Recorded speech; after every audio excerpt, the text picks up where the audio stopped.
All right, guys. This is kind of a big moment for me. I'm not going to share all my blood tests because they're not all ready yet, to be honest. But instead of waiting till the end of the 90 days to do a blood test, I decided to do one kind of in the middle. Not in the middle, but a third of the way. And the reason why is because I realized that by having reduced thyroid function to such a severe degree, it was affecting my liver, and my liver is where all my ketones are produced. When I'm on a high carb diet, this isn't really all that important. But when I'm on a low carb diet, I need the liver to be functioning a little bit better so that I can produce ketones, which then hopefully are supposed to provide the healing and all that good stuff. So I want to move from 25 micrograms to 50. Now, again, my peak dosage was 200. So this 25 and 50 are both nowhere near where I should be, according to the docs. But when I show you these blood tests, you'll kind of understand what I'm trying to do. But I wanted to be fair and just to the experiment and show you guys honestly, like what happened to my blood tests after approximately 35 days of this diet. Okay. I didn't change anything else. I've been on 25 the whole time. I take it once a day at 10 p.m. No meals around the time. And I've been on and off with my supplements, but we can get into that when I review the test. So I think you guys will get some interesting feedback from this.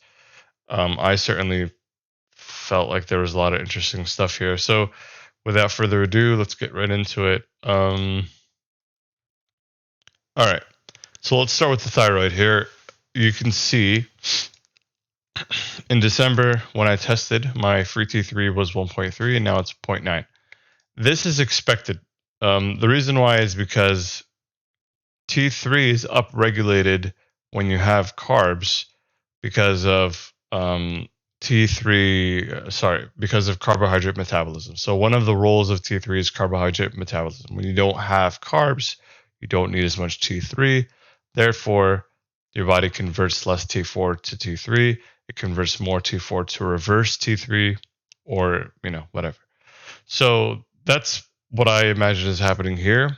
People who go on keto, their free T3 always drops, and this is totally normal.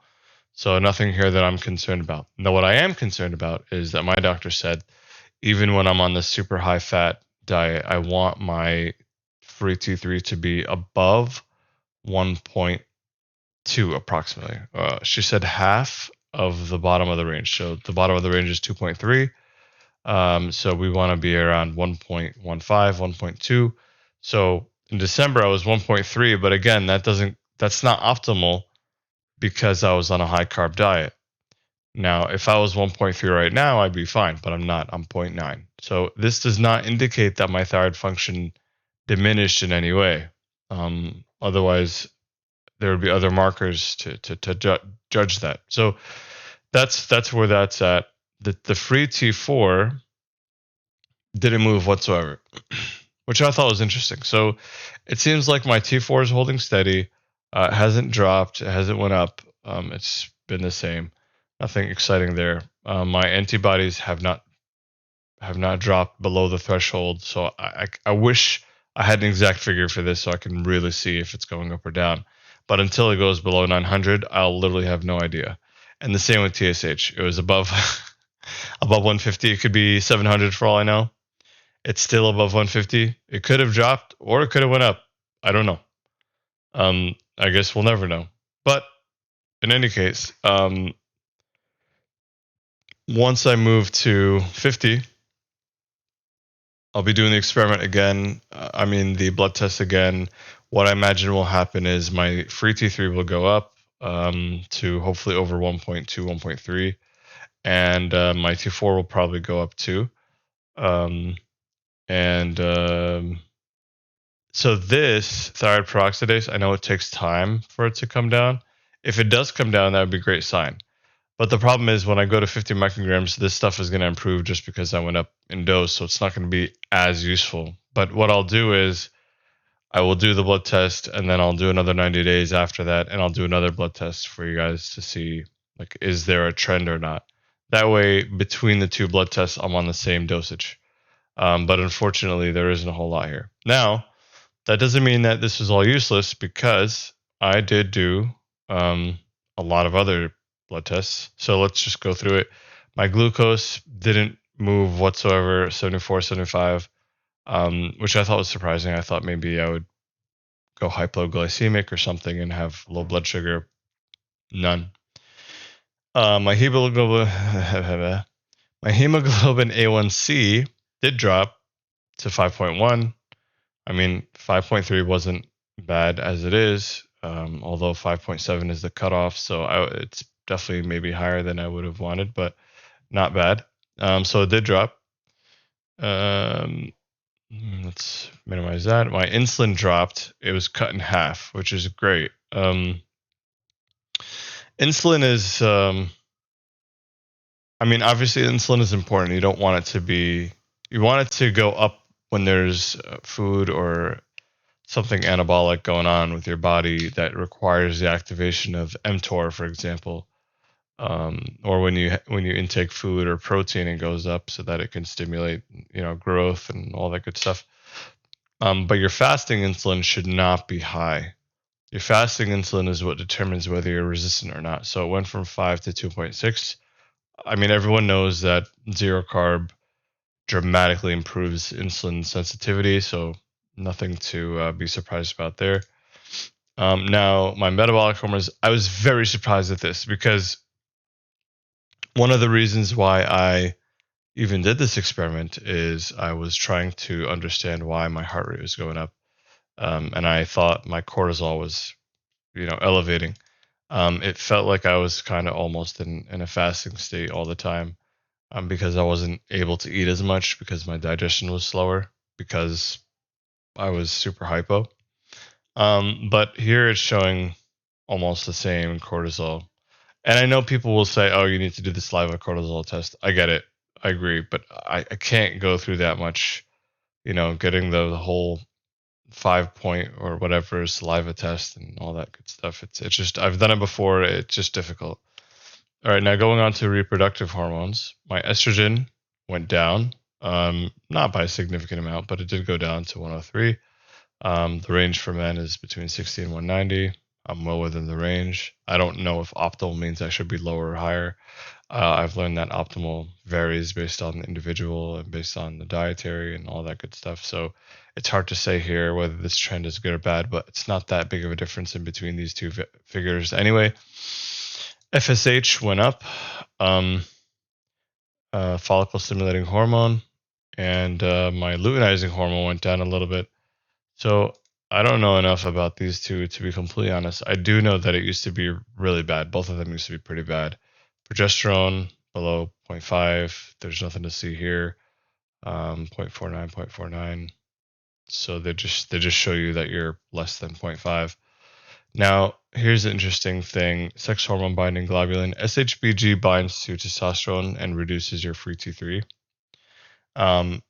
Having it high or low isn't necessarily a bad thing. Although this is outside the norm, it's high in both cases. It did go up a little bit, which would indicate that my free test would be going down. However, it did not go down, which is interesting. So my free testosterone went up from 38 to 45 almost. So that's good. It's probably from eating so much more saturated fat. But obviously, I'll welcome any raise in testosterone. That's a good thing as far as I'm concerned. My total testosterone went from 613 to 760.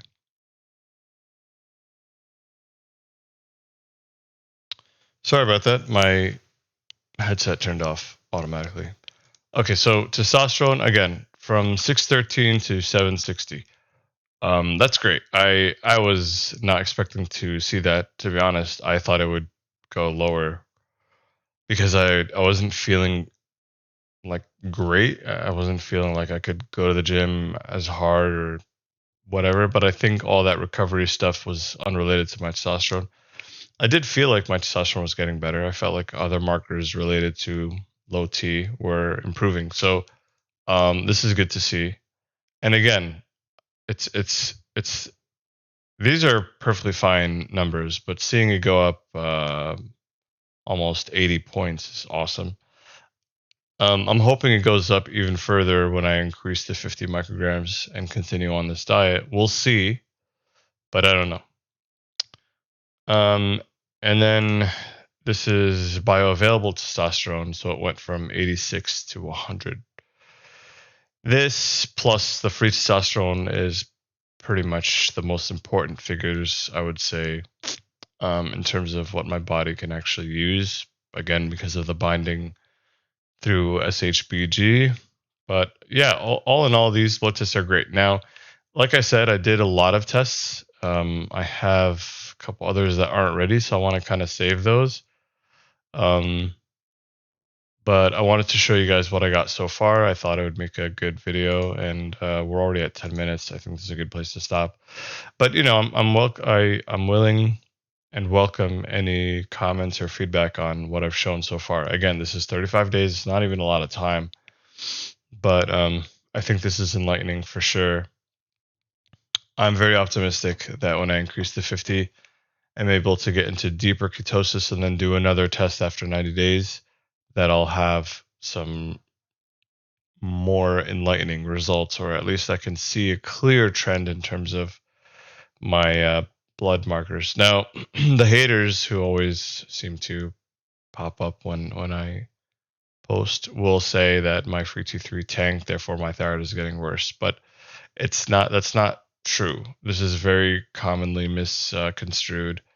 My free T4 did not move, right? So this just means that I'm converting less, and this is a homeostatic thing. Like your T3, your free T3 is converted on demand as needed. So if my free T4 hasn't changed, but we've reduced our free T3, and theoretically, if I could say that my TSH hasn't changed, then this is not a bad thing here, right?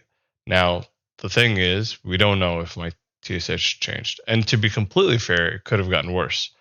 But for it to have gotten worse while my glucose got better, sorry, my insulin got better, my hemoglobin A1C got better, my cortisol didn't get worse, my testosterone got better. It would be kind of strange to expect my TSH to have gotten worse, because then my sex hormones would be negatively affected as far as I could tell.